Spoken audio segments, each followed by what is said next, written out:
Hello दोस्तों, कैसे हो? आपका स्वागत त्रिपान स्टडी सेंटर में। आज जो हम करने जा रहे हैं डाटा एंट्री ऑपरेशन, ठीक है। इसमें हम वर्कशीट की फॉर्मेटिंग करेंगे। ये पार्ट बी है, ठीक है। पार्ट ए में हमने सारा फॉर्मेटिंग के बारे में सुना समझा, ठीक है। हिडन भी किया और फिर से उसको अनहिडेड भी किया। बहुत सारी चीज़ों को हमने वहाँ पर अंडरस्टैंडिंग किया है। कॉलम को बैक भी लाया है, कॉलम को हमने ख़त्म भी किया है। तो आगे जो हम करेंगे सेल स्टाइलों का प्रयोग करके हम वर्कशीट की फॉर्मेटिंग करना और स्टाइलों को लागू करना, ये इसके बारे में हम समझेंगे। लेकिन जो है एक्सरसाइज स्टार्ट करने से पहले एक बात जो मैं हमेशा कहता हूँ, जिसको आपको मानना भी चाहिए, विचार भी करना चाहिए, वो ये है कि जब वीडियो देखिए पूरा देखिए, क्योंकि अधूरा जानकारी सदैव खतरनाक होता है। साथ में एक इंपॉर्टेंट बात ये भी रहती है, पहली बार वीडियो देख रहे हो तो लाइक शेयर सब्सक्राइब जरूर कर लीजिए। देखिए लाइक शेयर सब्सक्राइब कई हद तक जो होती है, कोई भी पढ़ाता है उसके लिए जो है उत्साहित बढ़ाने के लिए होता है। क्योंकि इससे क्या होगा, हमें लगेगा कि आप लोग भी काफ़ी अलर्ट हो और आप मुझे प्रोत्साहित करने की कोशिश कर रहे हो, ठीक है। और सब्सक्राइब करने से ये रहता है कि आपको समय समय पर मैं जो भी वीडियो डालूंगा, ठीक है, वो आपको नोटिफिकेशन के रूप में आपको प्राप्त होगी और आप उस वीडियो से लाभान्वित होगी। आप सोचते होगे कि भाई जो NIOS को टॉपिक डालो आ जाता है। देखिए दोस्तों, बात इतना नहीं है, आपको हर जगह जो है ज्ञान का भंडार मिलेगा, हर जगह मिल जाता है। लेकिन एक बात हमेशा याद रखना, जो बेस्ट है, जो अच्छा है, वही अच्छा रहेगा।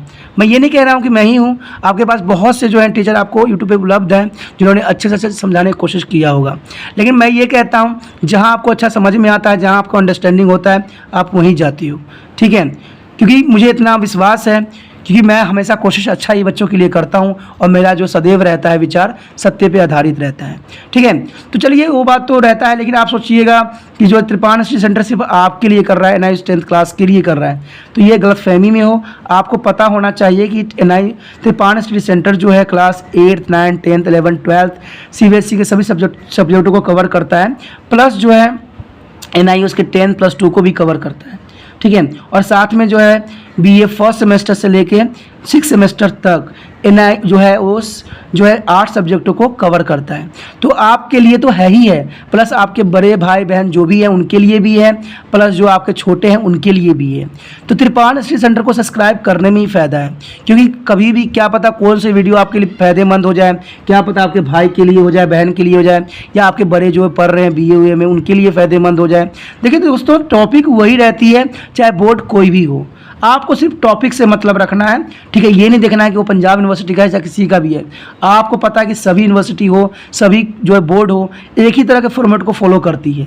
सिर्फ वो क्या करती है, कुछ क्वेश्चनों को चेंज करके आपको सामने प्रस्तुत कर देती है। क्योंकि मैं UP बोर्ड को भी पढ़ाता हूँ, जो है बिहार बोर्ड को भी बच्चों को भी पढ़ा रहा हूँ, मुझे पता है कि सारे किताब जो है सेम ही होते हैं, ठीक है। थोड़ी सी चीज़ें जो होती है चेंजेस होती है, उसको हम मान्यता नहीं देते हैं। तो इसलिए सोचिए मत, विचार मत कीजिए, सब्सक्राइब कीजिए। सब्सक्राइब करके जो है त्रिपान स्टडी सेंटर का फ़ायदा उठाइए। कहीं कहते हैं ना, समय के साथ कहीं बोलते रह जाओ, समझते रह जाओगे और समय हाथ से ऐसे ही निकल जाएगा जैसे मुट्ठी में बंधा हुआ रेत। चलिए, ये तो था आपके लिए, लेकिन जो मेरा कार्य है वो मैं अवश्य करूँगा। हमारा आज का कार्य जो है वो ये है कि हमने सेल स्टाइल तथा प्रयोग करके वर्कशीट की जो फॉर्मेटिंग करना और स्टाइल को लागू करना। देखिए इसमें बात सिंपल सा है कि सेल स्टाइलों का प्रयोग करके, देखिए बहुत से सेल स्टाइल्स होते हैं, प्रयोग वर्कशीट के जो फॉर्मेटिंग करना और उस स्टाइलों को लागू करना भी इंपॉर्टेंट रहता है।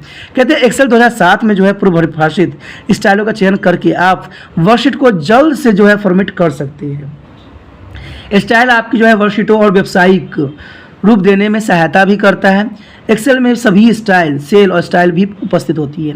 हालांकि परिभाषित स्टाइल को संपूर्ण वर्कशीट पर लागू किया जा सकता है। सेल स्टाइल में कोई भी फॉर्मेटिंग शामिल हो सकती है, जिसे हम उपलब्ध विकल्पों का उपयोग करके सेल में लागू किया जा सकता है। हम अपनी स्वयं की सेल स्टाइल भी बना सकते हैं, यानी आप अपने मर्जी से भी अपना सेल स्टाइल बना सकते हो। जैसे कि आप देख भी सकते हो इस चित्र में, सेल को चुनें जिस स्टाइल पर लागू करना हो। तो यहाँ पर आप क्लियर देख सकते हो कि जो सेल स्टाइल है जैसे दिखाया जा रहा है, ये अपने तरीक़ा से आप चुन सकते हो। यहाँ पर देखिए सेल स्टाइल दिया हुआ है, cell style quite format cells, या you will define your own cell style, यानी आप खुद भी अपना सेल्स जो है डिज़ाइन कर सकते हो, या जो डिज़ाइन होगा उसको आप यहाँ पर अप्लाई कर सकते हो। तो ये सेल स्टाइल है, जैसे कि यहाँ पर सेल स्टाइल देखिए चेंज हो गया है। तो ये जो कंप्यूटर का जो है डाटा एंट्री में बहुत इंपॉर्टेंट फीचर है, ठीक है। इससे देखिए कोई चीज़ को रिप्रेजेंट करने का अपना एक तरीका होता है। अगर आप रिप्रेजेंट अच्छे से अच्छे करते हो ना, तो आपको इसके बेनिफिट भी मिलता है और वो आपके लिए सुविधाजनक भी रहता है, क्योंकि मेन चीज़ें जो होती है यही होती है, ठीक है। जैसे कि आपने देखा होगा पहले सिंपल था, लेकिन अब जो है इसमें काफ़ी डिफरेंस आ गया है और काफ़ी अच्छा भी दिखने लगा है। अगर आप चाहो तो अपना भी खुद खुद बना सकते हो, किसी को रंगीन कर सकते हो, किसी को आप स्पेशल इसको रिप्रेजेंट कर सकते हो। तो ये सब बहुत ज़रूरी है। कहते हैं होम टैब में स्टाइल समूह से ही सेल स्टाइल पर क्लिक कर सकते हो और यहाँ हमें हेडिंग्स 1 की चुन सकते हो और प्रभाव देखिए कैसा आपका ये चेंज हो जाता है। अब यहाँ पर देख सकते हो आप कि हमने क्या करना है, हमने सिर्फ इतना को ही चेंज करना है। तो इसमें जो है हमें बहुत से जो है ऑप्शन खुल गए हैं और इस ऑप्शन को खोल के हम जो है इसको चेंजेस कर सकते हैं, जो कि बहुत आसान रहता है और बहुत इजी फॉर्मेट रहती है। और ये आप कंप्यूटर में बहुत आसान तरीके से कर भी सकते हो। तो इसमें सोचने वाली और इतना विचार करने वाली और टेंशन वाली बात नहीं रहती है। अब इसमें ये बात दिया गया है, कुछ प्रभावों का वर्णन नीचे दिया गया है। कहते हैं सबसे पहली बात तो यही रहती है कोमा। तो ये अंकों और दशमलव के बिंदु के पश्चात 2 अंक के बाद कोमा लगता है। तो ये इन चीज़ों को जो है प्रदर्शित करना बहुत जरूरी रह जाता है। उसके बाद है कम, यानी वो इस कॉमन स्टाइल में संख्या के पूर्णांक यानी वोल नंबर बनाता है। उसके बाद करेंसी, डॉलर चिन्ह या कामा और दशमलव के बाद जो अंक जो लगाकर संख्या का मुद्रित रूप में फॉर्मेटेड किया जाता है। उसके बाद है करेंसी, मुद्रा स्टाइल को संख्या का पूर्णांक बनाना। उसके बाद नॉर्म, सामान्य, किसी भी प्रकार के बदलाव को फिर से सामान्य नंबर फॉर्मेट में परिवर्तन करना भी एक स्टाइल ही होता है। उसके बाद है प्रतिशत, संख्या का प्रदर्शन में बदल के भी प्रतिशत को चिन्ह जोड़ा जा सकता है, जो कि बहुत ही इम्पोर्टेंट रहता है। उसके पश्चात हमारा है स्टाइल, ठीक है, डिलीट करना। देखिए जो स्टाइल है उसको डिलीट करना भी आपको आना चाहिए। कहते हैं ना अप्लाई करने आता है तो डिलीट करने भी आपको आना चाहिए, क्योंकि कहते हैं ना जो बना नहीं सकता वो उसको बिगाड़ नहीं सकता, जो बिगाड़ सकता है वही बना सकता है। तो उस स्टाइल पर दायां क्लिक करें, जिसे आप हटाना चाहते हैं आपको दायां क्लिक करना पड़ेगा, यानी लेफ्ट इसको जो है क्लिक करना पड़ेगा माउस में। उदाहरण अगर आप बोर्ड स्टाइल को हटाना चाहते हैं तो बोर्ड पर दायां क्लिक करें और डिजिट चुने। जैसे ही आप चुनेंगे, जैसे बोर्ड को हटाना तो बोर्ड पर चेंज करें और यहाँ पर जो है डिलीट का ऑप्शन दिख ही रहा होगा। आप डिलीट पे क्लिक करोगे तो ये जो होगा फॉर्मेट से बाहर हो जाएगा, ये डिलीट हो जाएगा और आप जैसे चाहोगे उसको फिर से बना सकते हो। तो डिलीट की भी ऑप्शन होना बहुत ही अनिवार्य होता है, क्योंकि आपने बना लिया, कुछ आपको मिस्टेक लग रहा है तो उसको डिलीट करना भी ज़रूरी पड़ जाता है। उसके बाद आप देख सकते हो कि आप की बोर्ड स्टाइल डिलीट हो गई है, जैसे चित्र में दिखाया गया। देखिए बोल्ड स्टाइल जो था डिलीट हो चुका है, हो गया ना, बोर्ड स्टाइल गुड हो गया, नॉर्मल में आ गया, ठीक है।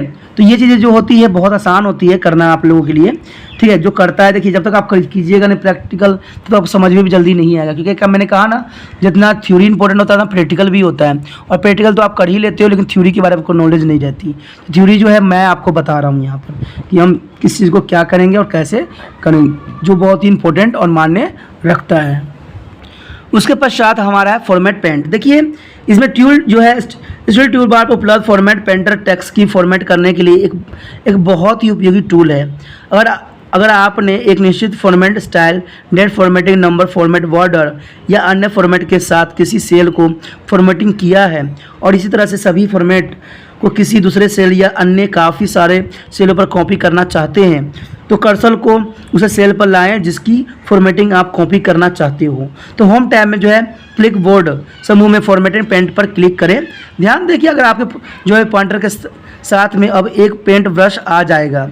अब इस सेलों को चुनने में जिन आपकी फॉर्मेटिंग लाना चाहते हैं क्लिक करने की फॉर्मेटिंग परिवर्तन हो जाती है, ठीक है। इसे करना बहुत आसान रहता है। इसके अलावा यदि आप इस फॉर्मेटिंग में कई जगहों पर कॉपी करना चाहते हो तो उसको फॉर्मेट पेंट या 2 बार क्लिक करें। आपकी फॉर्मेट सेंटर जब तक सक्रिय रहेगा तब तक कि वो ESC कुंजी नहीं बदलेगा, यानी ESC जो कुंजी होती है वो बहुत इंपॉर्टेंट होता है और उसको आप फॉर्मेटिंग रिगार्डिंग चेंजेस कर सकते हो। उसके पश्चात हमारा है ऑटो फॉर्मेट। देखिए दोस्तों ऑटो फॉर्मेट भी बहुत इंपॉर्टेंट रहता है। ऑटो फॉर्मेट होने से हमें कई चीज़ों की सुविधाएं प्रदान हो जाती है। कहते हैं एक्सेल की जो ऑटो फॉर्मेट सुविधाएं टैब स्टाइल का उपयोग करती है, जो नंबर फॉर्मेट, फॉन्ट, सेल और आइटलाइनमेंट, पेंटर, शेडिंग्स, जो है कलम की चौड़ाई व रो की ऊंचाई के लिए ये बहुत ही इंपॉर्टेंट रहती है, बहुत ही ज़रूरी भी होती है। तो इन चीज़ों को जो है करना बहुत आसान भी रह जाता है, ठीक है। कहते हैं जो आपके द्वारा निर्मित सेल की रेंज की आकर्षण बनाता है, ये स्टाइल जिस प्रकार की है आप उसकी वैसे ही इस्तेमाल भी कर सकते हैं। उनके कुछ गुणों में भी परिवर्तन किया जा सकता है। एक्सेल में टेबल को फॉर्मेट करने के अनेकों पूर्व निर्धारित विकल्प होते हैं। इन चरणों का जो पालन करके आप स्टाइल को जोड़ भी सकते हैं। इस सेल के समूह और स्टाइल जो है हाईलाइट करें जिसे फॉर्मेटिंग किया जाना चाहिए। तो आप देख सकते हो यहाँ चित्रों में भी देख सकते हो कि हमने किस किस को जो है हाईलाइटिंग करना है। आप देख सकते हो कि यहाँ पर जो है इसमें सारे चीज़ों को जो है सिलेक्ट को चेंजेस करना है। तो इन्होंने क्या किया है, सारे चीज़ों को क्या किया है, पहले सेलेक्ट कर लिया है। ठीक है, सिलेक्ट करना भी ज़रूरी होता है क्योंकि आप चाहते हो कि सारा चीज़ें जो है आसानी से चेंज हो जाए। तो ये बहुत मायने भी रखता है, बहुत इंपॉर्टेंट भी रखता है, क्योंकि इसी से जो है आगे हम चेंज कर सकते हैं। ठीक है, तो देख सकते हो कितना ईजी है। ठीक है, उसके बाद हमारा आता है रिव से होम टैब या style group format range table का चयन करना। यह अनेक जो है परिभाषित टेबल फॉर्मेट दिखाएगा, जैसे कि आप यहाँ पर देख सकते हो कि फॉर्मेट एज अ टैब, ठीक है, styles format as a table. ठीक है, तो इस तरह से जो है आप स्टाइल्स को चेंजेस भी कर सकते हो। पहले तो आपको सेलेक्ट करना पड़ेगा कि किस किस को आपने चेंज करना है, फिर यहाँ से आप जो है इसकी कंट्रीब्यूशन ले सकते हो, इसका हेल्प ले सकते हो, और ये चेंजेस करने में आपका जो है बहुत ही महत्वपूर्ण योगदान देगा। अब इसमें देखना ये है कि वो किस किस प्रकार की चीज़ों को चेंज करता है। ठीक है, इसमें कौन कौन सी चीज़ें जो होती है इसकी फंक्शन में आती है, तो देखते हैं कौन कौन सी चीज़ें फंक्शन में आती है। आप जैसे देख सकते हो कि इसके साथ जो है बहुत से विकल्प होते हैं। इसमें लाइट रहेगी, लाइट भी आप सेलेक्ट कर सकते हो, मीडियम सेलेक्ट कर सकते हो और डार्क सेलेक्ट कर सकते हो। यानी जो है टेब स्टाइल्स डार्क जो है कुछ भी मतलब इसमें किया जा सकता है। मेन फंक्शन सारे जो है उपलब्ध होता है। आपको जो पसंद है, जो चीज़ में आप जाना चाहते हो, उसको आप सेलेक्ट करके उसको जो है अप्लाई भी कर सकते हो। चाहे वो लाइट करना चाहते हो तो लाइट में आ जाएगा, अगर मीडियम करना चाहते हो तो मीडियम में आ जाएगा, अगर डार्क में रखना चाहते हो तो डार्क में आ जाएगा। तो यहाँ पर जो है हर तरह के जो उपलब्ध सुविधाएँ हैं उपलब्ध कराता है, जो कि आपको बहुत ही आसान बनाता भी है। तो ये चीज़ जो थी आसान थी। आगे हम देखते हैं क्या है। आगे जो हमारा है इसमें कोई भी एक फॉर्मेट चुन सकते हैं। यहाँ आपने फॉर्मेटिंग के डार्क श्रेणी को जो है चतुर्थ टेबल फॉर्म पर चयन किया है। यह जो है निम्नलिखित डायलॉग बॉक्स प्रदर्शित करेगा। माई टेबल हैज़ यानी माई टेबल हैज़ हेल्डर जैसे बॉक्स पर क्लिक करें और ओके पर क्लिक कर दें। जैसे कि आपने जो भी आप चाहते हो वैसा ही आपका जो है यहाँ पर प्रदर्शित होगा। नीचे के चित्र में आप फॉर्मेटिंग के प्रभाव भी देख सकते हो। साथ ही टैब टूल जो है डिवाइस टैब देख सकते हो, जिसमें एक से अधिक समूह प्रदर्शित कर रहा है।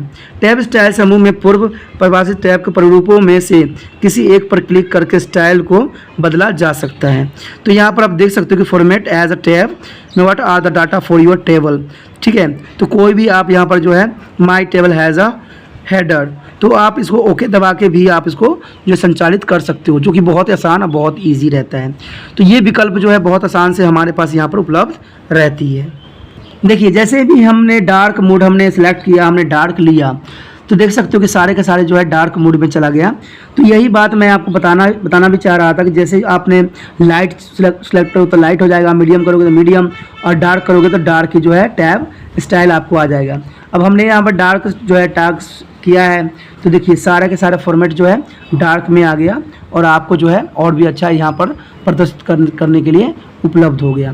तो यही चीज़ जो होती है दोस्तों, जो डाटा एंट्री ऑपरेटिंग को जो है काफ़ी विस्तृत बनाती है और काफ़ी जो है इसका लोग जो है आज उपयोग कर रहे हैं। कहते हैं ना, हर क्षेत्र में जाओगे तो डाटा एंट्री का अपना एक महत्व रहता है, लेकिन बात वहाँ पर इतना रहता है कि बच्चों को अधिक समझ नहीं रहती है। वहाँ पर जो एग्जामिनर होगा वो क्वेश्चन ही आपसे पूछेगा जब आप इसका इंटरव्यू दोगे, तो आपको पता ही नहीं रहेगा कि हम डार्क मोड कैसे कर सकते हैं, फिर हम इसको कैसे हम जो गायब कर सकते हैं। जब आपको पता रहेगा तब ना आप वहाँ पर रिप्रेजेंट करोगे, तभी तो समझा पाओगे एग्जामिनर को कि भाई हमने ऐसे किया ऐसे किया। तभी तो कहते हैं इसको पढ़ना भी बहुत ज़रूरी होता है। ठीक है, वहाँ क्वेश्चन भी पूछा जाता है, करवा के देखा जाता है तो वो तो बात अलग ही रहती है, तो करना ही आना ही चाहिए। तो इसलिए कहते हैं दोस्तों कि समझा करो। जब भी मैं चैप्टर समझाता हूँ उसको अच्छे समझो। देखो पढ़ाई लिखाई करना सबके बस की बात नहीं होता है। जो बच्चे सोचते होंगे कि मैं पढ़ के पास ही हो जाऊँ, तो उसका कोई फ़ायदा नहीं रहता। और पास होना है तो चलिए वो तो होना ही होना है, लेकिन अगर आपको समझ रहेगी तो आपको जो है पास होने की ज़रूरत नहीं पड़ेगी, आप उसमें अच्छे से अच्छे मार्क्स ले सकते हो। तो इसलिए जो है समझिए अच्छे से। इसलिए कहता हूँ कि हमेशा यही बात बोलता रहता हूँ ना मैं, कि वीडियो अच्छे से समझिए, पूरा देखिए, क्योंकि न जाने कौन सी चीज़ें कब पूछी जाती है और कब जो है मैं इंपॉर्टेंट बात बता दूँ जो आपके लिए फ़ायदे में कन्वर्ट हो जाए। तो यही बात जो होता है इंपॉर्टेंट होता है। आगे हम देखते हैं क्या है हमारा। आगे हमारा क्या है, वर्कशीट को छुपाना या लिखना। देखिए वर्कशीट को जो है यहाँ पर हमें छुपाना या लिखना है कि वर्कशीट पर जो हमने बना लिया है उसको भी पूरा शीट को ही हमने गायब करना है। ये अधूरा बात नहीं होगी, पूरा ही शीट हमने गायब करना है। तो इसके लिए जो हम कुछ विकल्प को चुन सकते हैं। वर्कशीट छुपाना या लिखना। वर्कशीट को छुपाना, देखिए क्या कर सकते हैं, उस शीट को टैब पर दायां क्लिक करें जिसे छुपाना चाहते हैं। जैसे कि यहाँ पर आप देख सकते हो हमने क्या करना है, इनको छुपाना है। ठीक है, छुपाना है हमने, तो हमने क्या किया, इस पर क्लिक कर दिया। मेन्यू हेडर विकल्प चुने जैसे कि नीचे दिखाया गया है। ठीक है। छुपाई हुई सीट को जो है उजागर करने के लिए किसी भी दृश्यमान सीट पर दायां क्लिक कर सकते हैं। तो हाईलाइट जो है डायलॉग बॉक्स प्रदर्शित होगा। सीटों को सूची में से जो सीट को चुने जिसे वापस दिखाना हो। ठीक है, हमारे इस उदाहरण में जो हाईलाइट करने के लिए केवल एक ही सीट प्रदर्शित होगा। आप देख सकते हो कि यहाँ पर जो है फर्स्ट जो है हिडन हो चुकी है, सेकेंड हमारे पास उपलब्ध है। और देखिए एक हिडन है जो आप छुपा दोगे, अनहिडन करोगे तो वो दोबारा से दिखेगा। तो ये चीज़ें जो होती है बहुत इंपॉर्टेंट रखता है और ये आपके लिए बहुत ईजी भी रहता है। अगर पुण्य उसको दिखाने की अगर आप कोशिश करते हो तो अनहिडेड सीट कर सकते हो। देखिए यहाँ पर अनहिडेड सीट है, तो अनहिडेड सीट जो है 1 है, अनहिडेड सीट है, जिसको आप दोबारा से अगर ओके करोगे तो ये हिडन होने लग जाएगा, जैसे कि आगे हुआ है।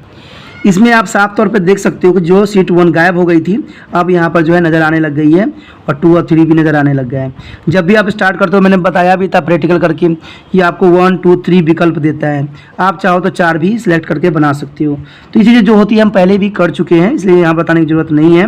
ठीक है, यहाँ पर तो हम हिडन करना, ठीक है, उसको लाना अनहिडन करना ही सीख रहे हैं और समझने की कोशिश कर रहे हैं कि भाई इसका काम क्या होगा। हमने यहाँ स्टाइल के बारे में भी जाना है कि कैसे डार्क मोड हमने करना है।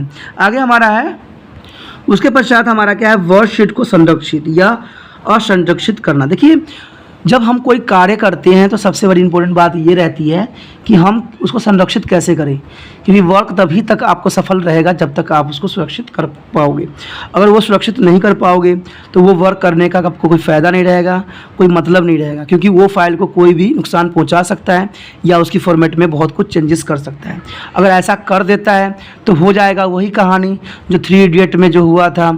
आपको पता ही होगा कि वहाँ पर 2 शब्दों को चेंज करके उसने पूरे माहौल को ही जो है खुशनुमा बना दिया था, काफ़ी उसने जो है यादगार बना दिया था। पता है ना कि 3 इडियट के जो आपने देखा ही होगा, जब उसके भाषण का समय था उसने 2 वर्ड चेंज कर दिया था। चमत्कार को उसने बलात्कार में कन्वर्ट कर दिया था और जो है धन को उसने स्तन में कन्वर्ट कर दिया था, जिसकी वजह से आपको पता ही है काफ़ी हंसी का माहौल बन गया था और टीचरों के लिए सबक बन गया था। तो यही बात यहाँ पर भी आता है कि जब तक हम कोई फाइल को अगर सेव ना करें, अगर सेफ नहीं रहेगा, प्रोटेक्टेड नहीं रहेगा, संरक्षित नहीं रहेगा, तो उसमें जो है कोई भी व्यक्ति जो है बहुत छेड़छाड़ करके हमें नुकसान भी पहुँचा सकता है और हमें कई तरह से उसको जो है हमारे लिए वो अपने लिए उपयोग भी कर सकता है। तो सबसे पहली बात तो यही आता है कि कोई भी टैब जो होती है उसको हम संरक्षित कैसे करें। तो संरक्षित करने के लिए आपको कुछ भी खास करने की ज़रूरत नहीं है, हमने बार बार इसके बारे में किया भी है, जाना भी है। तो कहते हैं वर्कशीट संरक्षित प्रोटेक्ट करने हेतु अब अपनी वर्कशीट को संरक्षित कर सकते हैं ताकि कोई अनकृति यानी अनऑथोराइज व्यक्ति उसे संपादित एडिट न कर सके। मैंने अभी बोला है ना कि अगर कोई दूसरा जो है अनऑथोराइज व्यक्ति जिसको आप जानते नहीं, अगर वो चाहे तो बहुत बदलाव कर सकता है और आपको मुसीबत में भी डाल सकता है। तो न कर सके इसके लिए आपको पासवर्ड और अपनी शीट को संरक्षित प्रोटेक्ट करना पड़ेगा। संरक्षित करने के लिए आपको पासवर्ड चयन करना पड़ेगा और पासवर्ड चयन रहेगा तभी तो जो है आपका जो शीट है वो संरक्षित रहेगा और वो जो है दूसरा व्यक्ति उस पर नुकसान नहीं पहुंचाएगा। तो वर्कशीट संरक्षित करने के लिए आप कुछ चरण होती है जिसको आपको मानना पड़ता है और उसको फॉलो करना पड़ता है। सबसे पहले तो आपको होम टैब चुनना पड़ता है। होम टैब चुनिए। होम टैब तो पता ही क्या होता है आपको, आप समझ में आ ही चुका होगा क्योंकि इतना समय से मेरे पास पढ़ रहे हो तो इतना समझ में आ ही गया होगा। उसके बाद सेल समूह जो है फॉर्मेट पर क्लिक करेंगे। वहाँ पर देखिएगा सेल समूह है और वहाँ लिखा होगा फॉर्मेट, तो फॉर्मेट पे आपको क्लिक करना है। ठीक है, उसके बाद टॉप डाउन मेन्यू में आप जो है प्रोटेक्ट सीट, प्रोटेक्ट वहाँ लिखा होगा प्रोटेक्ट सीट चुनिए। प्रोटेक्ट सीट जो है डायलॉग बॉक्स प्रकट होगा, ये डायलॉग बॉक्स प्रकट होता है और शीट को संरक्षित करने के लिए जो है पासवर्ड जो है प्रविष्ट करें यानी confirm password. Confirm password dialog box में उसी पासवर्ड को पुनः प्रविष्ट करनी है। यानी जैसे आपने मोबाइल में भी फीचर देखे होंगे कि पहले तो कन्फर्म पासवर्ड होता है कि आप क्या चाहते हो, फिर री एंटर करने के लिए कहता है भाई री एंटर दोबारा कर लो कि आपके जो पासवर्ड आपने दिया है उस जो पहले दिया था वही दूसरा भी है, यानी आपको कन्फर्म्ड है कि आपने जो पासवर्ड दिया है वो सही है और आपने जो है सही चिन्हित किया है। तो ये चीज़ जो होता है दोस्तों ये हर जगह रहता है, चाहे मोबाइल हो चाहे कहीं भी हो, इतना फीचर तो आपको भी नॉलेज होता ही है। अब प्रैक्टिकल के तौर पे आप देख सकते हो कि हमने क्या करना है, फॉर्मेट यानी पहले जो हम जाना होम स्टाइल पे जाना। देखिए होम आ गया, हमने इस पर क्लिक किया तो सारे बॉक्स आ गए। फिर आपको यहाँ पर जाना है फॉर्मेट पे, देख सकते हो ना फॉर्मेट आ गया। यहाँ फॉर्मेट में change to the row height and the columns आ जाता है। उसके बाद जो हम क्या करेंगे, उसके पश्चात जो है हम यहाँ पर देख सकते हो हिडन सारे कुछ दिख रहा है ना। अब यहाँ पर देख सकते हो प्रोटेक्शन, आपको दिखा प्रोटेक्शन। ठीक है, जब इसको क्लिक करोगे देखो यहाँ है फॉर्मेट, फॉर्मेट में जैसे हमने क्लिक किया तो स्क्रॉल साइज सब आ गया। देखिए रो हिड हमने पहले भी किया था ना, ऑटो फिट कॉलम्स हमने पहले भी किया हुआ है और हिड अनहिड हमने पहले भी कर चुके हैं। अब इसमें आता है ऑर्गेनाइज सीट, ठीक है। रीनेम द सीट, तो बात की बात है कि रीनेम देना है, move up to copy sheet करना है, टैब कलर करने, कुछ भी है। लेकिन उसके लास्ट में जो हम टॉपिक अभी कर रहे हैं वो है प्रोटेक्शन। तो protection to sheet, lock the cell, format cell. तो ये आपको 3 ऑप्शन यहाँ पर जो है प्रोवाइड्स करता है। आप जो भी चाहते हो वो कर सकते हो, जो आपके लिए आसान होगा, जो आपको जानते हो, जो आपको समझते हो, तो उन चीज़ों को आप कर सकते हो यहाँ पर, ठीक है। तो ये करने के बाद जो है अगला स्टेप ये आता है आपके पास। आप अगला जो विकल्प होगा आपको, जैसे प्रोटेक्ट सीट 1, ठीक है। तो यहाँ पर तो कहेगा आप right the sheet of password कहेगा आपको डालने के लिए, जिसमें सिलेक्ट सेल्स जो भी आपको करना है कर सकते हो, इंसर्ट रो कर सकते हो, कॉलम कर सकते हो, सिलेक्ट लॉक द सेल्स को लॉक करना तो सेल्स लॉक कर दो, ठीक है। उसके बाद जब ये सब हो जाएगा, जब आपने पासवर्ड यहाँ डाल देते हो ना, तो उसके बाद दोबारा से यहाँ कहेगा reenter your password to the proceed, ठीक है। जब री एंटर आप करोगे तो ये होगा if you loss the forget a password it can not be recovered, it is advise to the keep list of password and their correspondings जो है work book and the sheet is name in the safe place, remember that your password are case are sensitive. तो यहाँ पर जो है password आपका sensitive हो जाएगा। आप इसको ओके दबाओगे और जैसे ओके पर क्लिक करोगे आपकी जो है जो आपने चेंजेस किया है सारा हो जाएगा और जो है एक्सेल में कुछ इस तरह से लिखा हुआ आएगा। तो ऐसा होगा ऑफिस में Excel. The cells are chart that you are typing change to protection and therefore read only. रीड ओनली का मेमोरी यही, रीड ओनली का मतलब इतना ही होता है दोस्तों कि ये सिर्फ पढ़ी जा सकती है, देखी जा सकती है, आप इसको चेंजेस नहीं कर सकते या कभी कभी आप मूव भी नहीं कर सकते। तो ये इसकी जो होती है विशेषता जाती है कि रीड ओनली का क्या होता है reasons. The modify the protection the cells are chart different mode protection using to the अपट्रेस्ट sheets and command if your tab and change to group you may be a protect from to the password. यानी यहाँ पर okay है तो okay हो जाएगी, तो ये हमेशा के लिए जो होगा जो है प्रोटेक्ट हो जाएगी। कोई भी जो फीचर है, कोई भी आपने टैब देखा होगा लास्ट में जो होती है, हम इसी के बारे में डिस्कस करते हैं कि भाई पासवर्ड भी होना जरूरी है और कई हद तक जो फीचर होती है सेम ही होती है, इसमें कोई दो राय नहीं है और दो विचारधारा नहीं है। उसके पश्चात जो हमारा आता है वर्षित और रक्षित करने हेतु, यानी आपने अनप्रोटेस्टेड करना है, यानी आप उसको अनप्रोटेस्टेड पे लगाना चाहते हो, दोबारा हटाना चाहते हो, कुछ एडिंग करना चाहते हो, तो उसके लिए भी आपको दोबारा से कुछ जो प्रोसीजर करने की आवश्यकता रह जाती है। संपादित करने के लिए आप अपनी जो है वर्कशीट को असंरक्षित कर सकते हैं, दोबारा से जो है आप अनप्रोटेस्टेड कर सकते हैं। वर्कशीट को जो है असंरक्षित करने का चरण जो होती है क्या होती है देख लेते हैं। होम टैब पर पहले जाइएगा, होम टैब पे जाने के बाद सेल समूह में फॉर्मेट को क्लिक करेंगे, जैसे फॉर्मेट में हमने किया भी था, फॉर्मेट पे आप क्लिक कीजिए। फिर जो है डाउन मेन्यू में अनप्रोटेक्टेड सीट चुनिए। अनप्रोटेक्टेड सीट डायलॉग बॉक्स जो है प्रकट होगा और सीट को जो है अनरक्षित करने के लिए पासवर्ड प्रविष्ट करना पड़ेगा। पहले तो आपको पासवर्ड एंट्री करना पड़ेगा। पासवर्ड जो वही होना चाहिए जिसके उपयोग आपने आरक्षित करने के लिए उपयोग पहले भी किया था, ठीक है। पासवर्ड चेंजेस नहीं होना चाहिए। जब आप खोलोगे तो किसी इस प्रकार से वो दिखेगा, ठीक है। जब आप देखोगे तो कुछ इस तरह से दिखता है। यहाँ पर देख सकते हो अनप्रोटेक्टेड सीट्स, क्लियर नहीं दिख रहा होगा लेकिन आपको समझ में आ गया होगा कि अनप्रोटेक्टेड फॉर्मेट में हम हैं अनप्रोटेक्टेड। अब यहाँ पर बोल रहा है प्रोटेक्टेड सीट, यानी आपको जो है अनप्रोटेक्टेड सीट करने के लिए आपको जो है दोबारा जो है पासवर्ड डालना पड़ेगा। अगर आप यहाँ पर पासवर्ड डाल देते हो तो ये जो होगा अनप्रोटेक्टेड कर देगा और इससे क्या होगा आपका जो आपने जो सेफ्टी फीचर उसमें लगाई थी वो कैंसिल हो जाएगी और आप उस पर चाहे आप उसको रीड कर सकते हो, देख सकते हो और जो भी एंट्री करना चाहते हो कर सकते हो।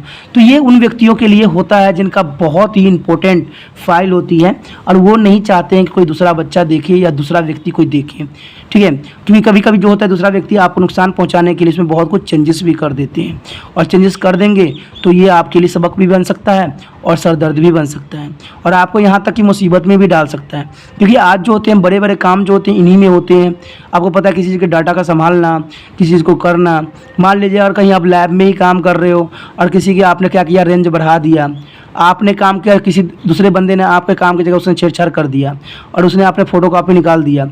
अगर वही मरीज़ को पकड़ाने जाओगे तो वो तो बताएगा कि आपने बहुत अधिक रेंज दे दिया, कहीं और टेस्ट कराएगा उसका रेंज कुछ और बनेगा, तो आपकी कंपनी तो जाएगी प्लस उस बंदे का जो है नौकरी भी जाएगी जिसने इस काम किया था, ठीक है। लेकिन नुकसान पहुंचाने वाले बहुत हंसेंगे और आपको जो है एक मुसीबत में डाल देंगे। तो तो इसलिए जो होता है पासपोर्ट भी बहुत महत्व रखता है और पासपोर्ट के बिना जो है कार्य करना संभव नहीं है। तो ये बातें आपको भी समझना चाहिए क्योंकि ये ज़िंदगी से रिलेटेड है दोस्तों, ये अलग नहीं है। अगर हमने यहाँ पासपोर्ट के बारे में समझा है तो डाटा एंट्री ये भी बात कहता है कि डाटा एंट्री की ऑपरेशन होती है जिसमें आपको हर बात को गहराई से और सिस्टमैटिक समझने की आवश्यकता होती है। इसी के साथ जो है दोस्तों हमारा टॉपिक आज खत्म हो रहा है, ठीक है। अगर आपको अच्छा लगा तो लाइक शेयर सब्सक्राइब जरूर कीजिए। अगर पहली बार अगर आप वीडियो देख रहे हो, पहली बार मेरे चैनल पे आए हो तो सब्सक्राइब करना आपका फ़र्ज़ बन जाता है। सब्सक्राइब करने से ये होगा कि जो भी मैं आप क्लास के रिगार्डिंग कोई भी वीडियो डालूंगा उसका नोटिफिकेशन जो है समय समय पर आपको प्राप्त होता रहेगा। अगर सब्सक्राइब नहीं कीजिएगा, अगर आप दोबारा से तिरपान स्टडी सेंटर पर आने की कोशिश कीजिएगा तो वहाँ पर आप तिरपान लिखिएगा तो जो है वो तिरपस कर देगा, ठीक है। जो आप गूगल पर सर्च करेंगे वो तिरपस कर देगा, जिससे वजह से आप जो है मेरे वीडियो का जो है फ़ायदा नहीं उठा पाओगे। तो सोचिए मत, विचार मत कीजिए, सब्सक्राइब कीजिए। आप सोचते होइएगा कि मेरे जो एग्ज़ाम खत्म हो जाने के मेरा क्या ज़रूरत है तिरपान स्टडी सेंटर से, ठीक है। तो इसलिए सब्सक्राइब नहीं करने को सोचिएगा, लेकिन दोस्तों ऐसा नहीं है। तिरपान स्टडी सेंटर जो है बहुत हेल्पफुल है, क्योंकि ये जो है आपके 8th class 9th 10th 11th 12th जो आर्ट्स के सब्जेक्ट को कवर करता ही है, प्लस जो है ये NIC बोर्ड के जो है 10th प्लस 2 को भी कवर करता है। साथ में BA जो है फर्स्ट ईयर से लेकर 6 सेमेस्टर तक बच्चों के लिए ये अग्रसर रहेगा आर्ट्स सब्जेक्ट में। तो सोचिए नहीं, विचार नहीं कीजिए, काफ़ी जो है तिरपान स्टडी सेंटर का फ़ायदा ही फ़ायदा है, ठीक है। अगर आप मुझे प्रोत्साहित करोगे तो आपके लिए मैं तरह तरह के वीडियो बनाऊंगा जो आपको फ़ायदा पहुँचाएगा। एग्ज़ाम के तौर पर मैं आपको जो है पेपर भी आपको सोल्यूशन करके दिखाऊंगा जो आपके लिए फ़ायदेमंद रहेगा। अगर नहीं सब्सक्राइब कीजिएगा, मेरा मनोबल घटेगा, तो हो सकता है कि आपको फिर दोबारा मैं ना वीडियो बनाऊं और आपको फ़ायदा ना पहुंचाऊं। तो अभी भी नहीं सोचिए, मेरा जितना आप फैलाइएगा, जितने दूसरे बच्चों के साथ शेयर कीजिएगा, उतना जो है मैं आपके लिए कार्य करने में अग्रसर रहूँगा, ठीक है दोस्तों। इसलिए सोचिए मत, विचार मत कीजिए, अभी सब्सक्राइब कीजिए और अपने व्हाट्सएप स्टेटस पर लगाइए और दूसरे बच्चों के साथ भी शेयर कीजिए, ठीक है दोस्तों। अपना ध्यान रखना, बाय।